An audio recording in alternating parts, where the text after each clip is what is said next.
What's up everybody, it's Sean here and I'm back today to give you guys a review of the Nike Air Max DN8 in this hyper pink and black colorway. So this is the latest flagship Nike Air Max silhouette, which is a follow-up to Nike's Air Max DN model that dropped last year. So this model is the DN8 and it still utilizes Nike's dynamic air technology, but they've doubled the number of air chambers from 4 last year to 8, which is why they call this model the DN8. So this is the first colorway that dropped here in Canada. These dropped earlier this month in February, and they retail for $190 US or $245 Canadian. And according to the Nike.com description, the goal behind this follow-up model was to make it lower to the ground, give it more of a smooth transition from heel to toe, and increase the responsiveness and the feel of the air technology underfoot. So essentially this is a more sleek, stripped down version of the Nike Air Max DN. So I was really curious to see how this would be in person because I wasn't the biggest fan of the DN. So first things first, here's a quick look at the box. So this comes in a black based cardboard box, kind of pays homage to retro Air Max models. So we have this white colored swoosh on the very top, and on the sides you can see this shiny diagonal line pattern to it, along with Air Max branding. And then on this side of the box we have the name of the shoe, DN8, and these 8 circles that represent the visible air chambers in the shoe. So taking a deep dive into the sneaker itself, so the majority of the upper of the shoe is crafted out of this very vibrant hot pink colored nylon.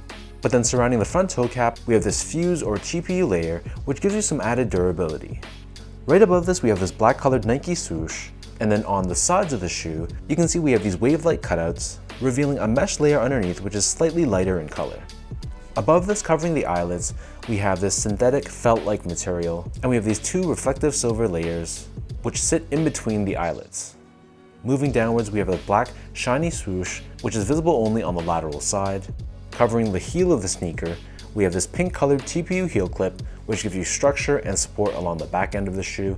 And then in the center, we have this Air Max DN branding, which pays homage to those vintage Air technology logos that originate from the late 90s and early 2000s.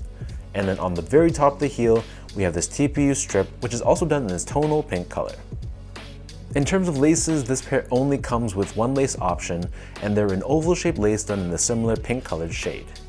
Underneath this, the bottom half of the tongue is covered in a pink colored mesh, but then the top of the tongue, this is given more of a sculpted padded look, and then bonded onto the top of the tongue, we have this oval-shaped Air Max branding in black and pink. The interior of the shoe, this is covered in this pink colored liner, and this inner collar area isn't really that padded.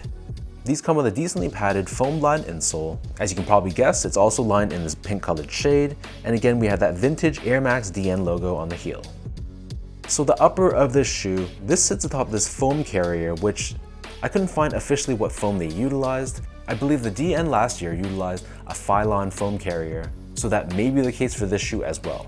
In either case, it's all blacked out, and underneath the foam, this is where we'll find the dynamic air technology. So again, like I mentioned, we have 2 air units, one on the forefoot, one on the heel, with 4 tubes each respectively. And the 2 tubes on the outer edges, so the 2 closest to the heel and the 2 closest to the toe, those have a higher PSI, I believe it's 15 PSI, which gives it a little bit more of a firmer feel. And then the 4 right in the center, this I believe is 5 PSI, which gives it a bit of a softer feel underfoot.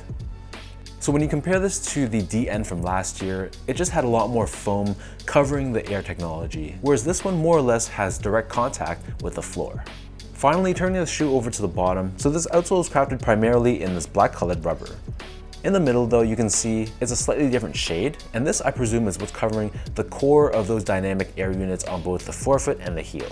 We have these red colored accents paying homage to Nike's Tune Air, and in the middle, once again we have that vintage inspired DN Air branding. So that breaks down the look and the construction of this shoe. And for those wondering about how these fit, so I got these in my true size, so in my case I'm a true size 10, slightly on the wider side. Getting these in a size 10, they definitely are more of a snug fitting shoe. So trying these on, I can feel some pressure around where the bottom lace is, essentially where the ball of my foot connects to the toes.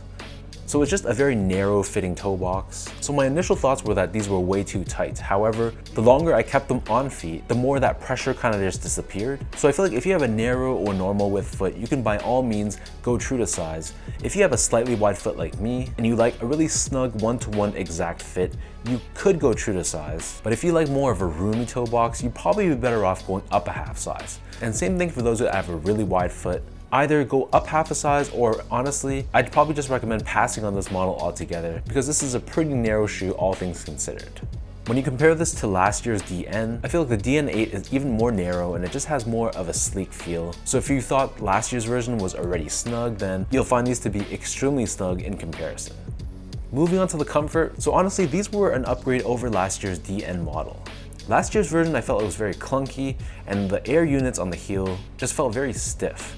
This year's version though, I think they succeeded in what they were trying to do. It definitely has more of a softer feel underfoot, and you have a lot more ground feel. You don't feel so high or so elevated off the ground. They just stripped away a lot of the unnecessary foam that's surrounding the dynamic air technology. So this is more of a lower to the ground, lower profile, sleek feel to it. But like I said, the improvement in the comfort underfoot is quite noticeable. However, for a modern day shoe with technically modern day technology, I think there's much better options out there if you're looking for strictly comfort. So even when I compare this to something like a Zoom Vomero 5, a Gel Kayano 14, or even like a New Balance 9060, I just feel like these aren't as comfortable as those models. Maybe it's because of the narrowness of the shoe. But underfoot, again, while it was good, I just felt like there are better options out there in the market. Finally, in terms of the quality and the craftsmanship, so unfortunately, like your typical modern day Air Max, everything on the shoe is just synthetic materials. So we have a bunch of meshes, nylons, synthetic layers. So there's absolutely nothing on this model that feels premium or feels elevated. The craftsmanship on the shoe though was okay. There were some glue stains around the midsole area and just all over the upper, but at least the panels on the shoe were consistent between my left and right feet. This model is more or less free of any stitching, so it didn't give me the opportunity to notice any issues with the stitching. But all things considered, I just feel like for the price point I'm paying, it just doesn't really feel like it's worth the price. I think some of the other major brands out there right now can deliver better quality materials and better builds for a similar price point.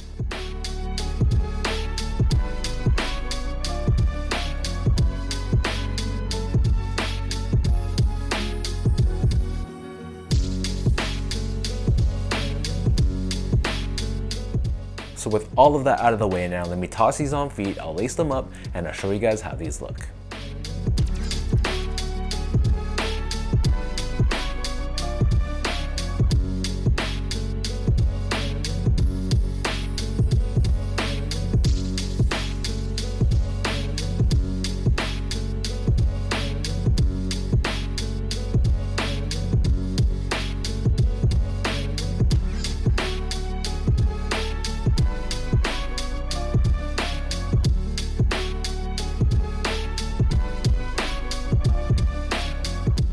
There's a couple things that Nike did right with the DN8. Looks wise, I think they really nailed this, and especially this colorway. I know this is not going to be a safe colorway and there's going to be a lot of people that just don't like it, but I think it's so bold. This vibrant pink color on the upper contrasted with this absolutely blacked out bottom. It's definitely going to be a head turner. The revamped silhouette of the shoe also looks nice too. Yes, this is more of a sleek silhouette, which I don't know how much it fits in with today's fashion, but in my opinion, it just looks good. The comfort of the shoe also has been improved from last year's version, but ultimately I just wasn't really overly wowed with the comfort. Dynamic air to me just really seems more gimmicky. There's a lot of verbiage on the website that tries to break down this technology, but at the end of the day when I wear these, it just doesn't really feel that special. And like I just mentioned, the overall quality of the shoe for what I pay, it just doesn't really feel that worth it. But that's just my opinion. So let me know in the comment section down below, what do you guys think about the Nike Air Max DN8? What are your thoughts on this hyper pink colorway? Are you feeling the silhouette of this shoe? If you've tried this on, let me know what are your thoughts on the comfort and if this is going to be one of those shoes that stay in your collection, or were you just not impressed with this model? So if you guys enjoyed this video, be sure to like, comment, and subscribe to my channel if you haven't yet. You can check me out on my social media accounts. I'll link all of that down below as well.